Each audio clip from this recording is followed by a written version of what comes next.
Hello everyone, Harry Baldock here, editor at Total Telecom, and today I'm delighted to be joined by Intel's Global Director of IoT Sales, Karen Truitt. Karen, how are you doing today? I'm great. Thanks for having me, Harry. Oh, you're very welcome. So we're here today to talk about the Internet of Things, which is an industry that has really enormous potential. So my first question, Karen, is what exactly is Intel's role with regards to the IoT and the intelligent edge? Great question. We get that question quite a bit. We obviously aren't going to approach this from a, hey, can we sell you a pallet of chips?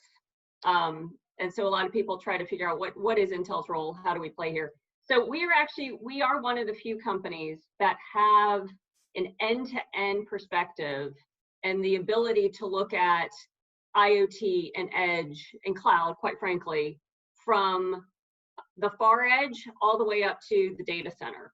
So we've actually played a role both in the network side. We've been very, very involved with a lot of the comm service providers in their transformation of the network.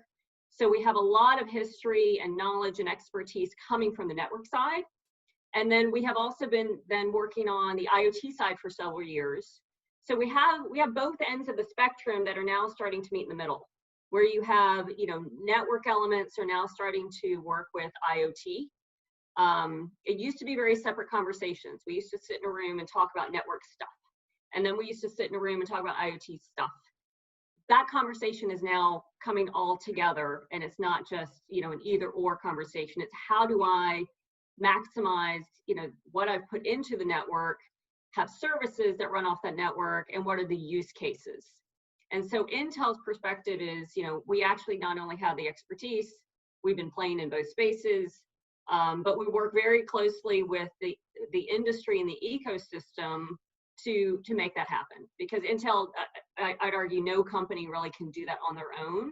It really takes a coalition of the willing, of partnerships to really make sure that we help our customers really figure out solutions to their problems at the end of the day. And so I think we're in a unique position with the different assets we have, hardware, software, partnerships, programs. It's interesting that you mentioned the IoT ecosystem there, because I know this is something that's still very much in the early stages, but Intel's working quite closely with. So how exactly are you guys at Intel working to nurture and empower the ecosystem? I'd argue there's probably three main paths to working with that ecosystem to really energize and enable that ecosystem.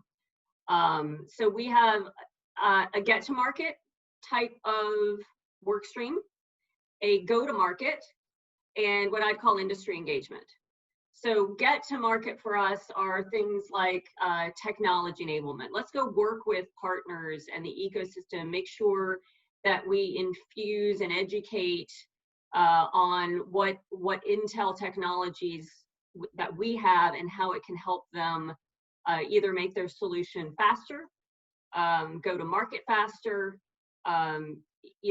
or matchmake with different partners in the ecosystem. So I think that's one area in terms of get to market. And then the go to market path is more around programs. Intel has many programs, partner programs of both on the IoT side and the network side. We have these things on the IoT side called market ready solutions, which is really our partner solutions, including Intel ingredients, that have a complete way, supported way to go to market today. So if you, for instance, are saying, well, my business problem is I need to get more smart point of sale systems in my store. We have several partners and solutions that meet that need. So that is the way that we help the industry. We try to amplify and pull along those types of solutions that we've seen success.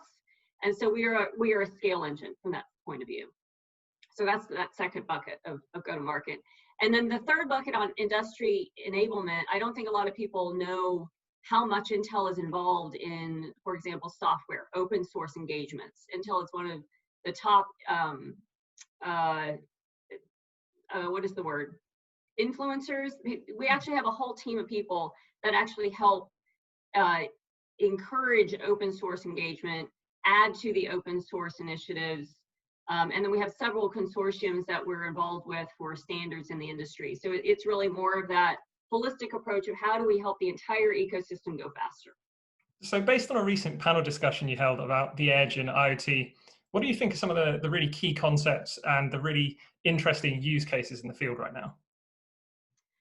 So so in the panel, I'll talk on the panel first. So the panel discussion that we just had recently really talked about a few different things.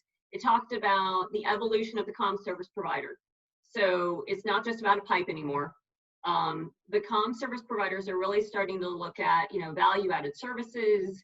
How do we engage more directly? How do we solve our customers' business problems? Because at the end of the day, that's what it starts with, is solving a problem. You don't start with what type of connectivity you have or what sort of technology do you need. The conversation has to start with understanding what the customer is looking for. So we talked a little bit about that evolution and what it is that they're doing with their services. And then we had two panelists that came to the table with some very innovative conversations on what they're doing with visual analytics. And so some of the use cases we talked about around visual analytics were both on autonomous driving. So how do I look at, detecting objects, even in harsh conditions like wind and fog? So how do I make sure that I don't hit a deer in the road that I can't see? And then looking beyond just the autonomous driving aspect, but how can some of that object detection also play out, say, in industrial use cases?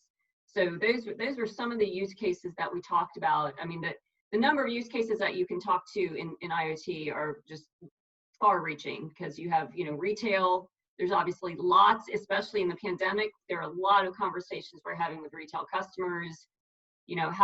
How do I have touchless type of store? How do I figure out how to work with, robotics and AGVs? So it goes in many directions. I would say that the panel itself focused a little bit more on that visual analytics because of the presenters that we had. So out of kind of all of these areas, there's some that are developing very fast and some that are taking a bit longer to gain traction. What do you think are kind of the key challenges, and which are the areas that really have a long way to go? So I think we are all still at the tip of the iceberg when we start looking at this combination or this evolution of not just looking at a point solution, even though point solutions are still very valid for, I need a video surveillance option to make sure that, I know how many numbers of cars are in the parking lot.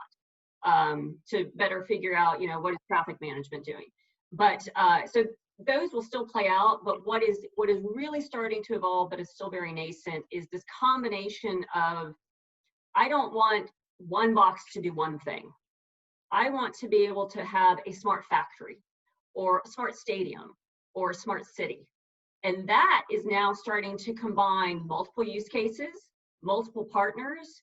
You're looking at usually networking elements combined with IoT use cases and applications. So you're talking about containers, data management, data orchestration.